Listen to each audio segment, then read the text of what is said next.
देशामध्ये येत्या सप्टेंबर महिन्यामध्ये जनगणना होण्याची शक्यता आहे, म्हणजे पुढील महिन्यामध्ये जनगणना होण्याची शक्यता आहे। कोरोनामुळे 2021-22 मध्ये जनगणना रखडलेली होती। आपल्या देशामध्ये किती लोकसंख्या आहे, किती पुरुष आहेत, किती महिला आहे, किती लहान बाळ आहेत, या सगळ्यांची माहिती या जनगणनेतून मिळत असते। मात्र ही जनगणना 2021-22 मध्ये रखडली होती। आता 2024 सुरू आहे आणि 2024च्या सप्टेंबर महिन्यामध्ये जनगणना होण्याची शक्यता वर्तवली जाते। तर 1.5 वर्षाचा कालावधी यासाठी लागणार असल्याची माहिती समोर येते। याचाच अर्थ 2025च्या शेवटी किंवा 2026 मध्ये याचा आकडा आपल्या समोर येऊ शकेल।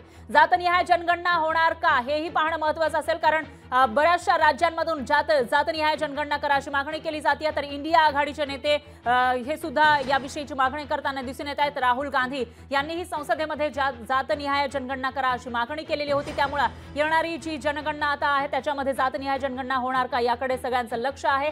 विरोधकांकडून सातत्याने सरकारकडे जातनिहाय जनगणनेची मागणी केली जाते। त्या पार्श्वभूमीवर आता पुढच्या महिने ज्या जनगणनेला सुरुवात होणार आहे त्यामध्ये याविषयी निर्णय घेतला जातो का ते बघावं लागेल। लोकशाही मराठी ऐका, पहा, जागरूक रहा।